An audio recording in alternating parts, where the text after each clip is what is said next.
So welcome to this video, Introduction to APIs. Now, when using APIs, we usually submit our requests using parameters that are specified using something called query strings. And then we usually get our responses in the JSON format. So we're going to take a quick look at both of these so that it's clear what we're doing when we get started. And then after that, we'll do a simple example using an API just to get our feet wet. So let's do a little primer on URL query strings. So you might have seen URLs that look like this in the past, and it's likely that you might have been able to infer their meaning. But just to formalize it, this is called a query string, and it's a common way for links or users to submit queries to a website. And then the websites look at the requested parameters in the URL, and then they load whatever is the corresponding data accordingly. The first thing to note is that the question mark separates the URL into two parts, the website and then the parameters that we have. So for instance, in this link, we're first telling Reddit that we want to go to the search page. And if we went to that page alone, we would just have a plain blank search page on the website. But then after the question mark, you can see that we supply our parameters. If there's only one parameter, it can be included immediately after the question mark by itself.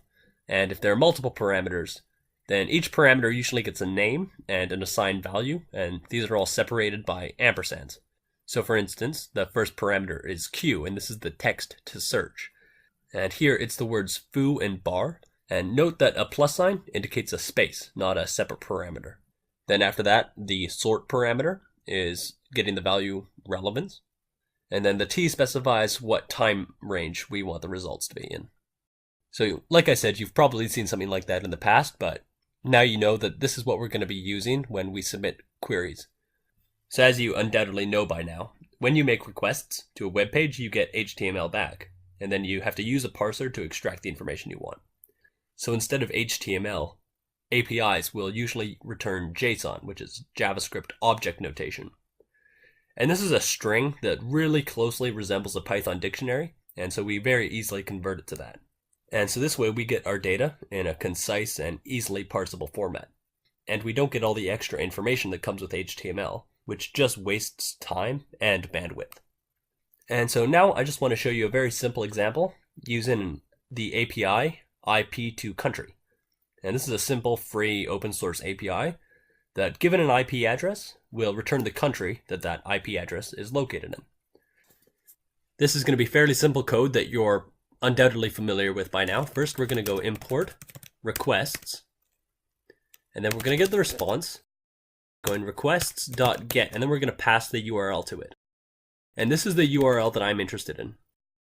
So you can see that the first part is saying that we want to use the API for the IP to country website. And then we have our question mark to separate the website from the parameters. And the parameter is just this IP address, which is my IP address currently. So this is what we're going to submit. And then we get the response. We can look at the response, and it's 200, so we know it's okay. And so let's take a look at the content. And you can see that it's a string that contains curly braces and then what looks like a key and then a value. So that's JSON. And like I said before, that can very easily be converted to a Python dictionary. So I'm going to call that an ob. And we can convert that to JSON using JSON. So we're going to say the object is the response.json and call that method.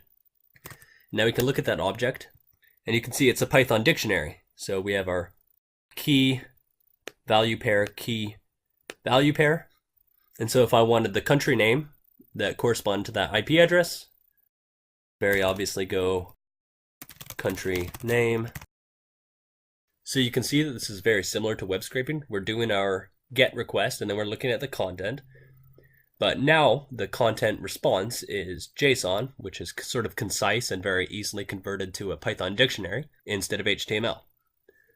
It's also very important to note here that just like when web scraping, you have to be very courteous and not repeatedly rerun your API fetches while debugging or writing your code.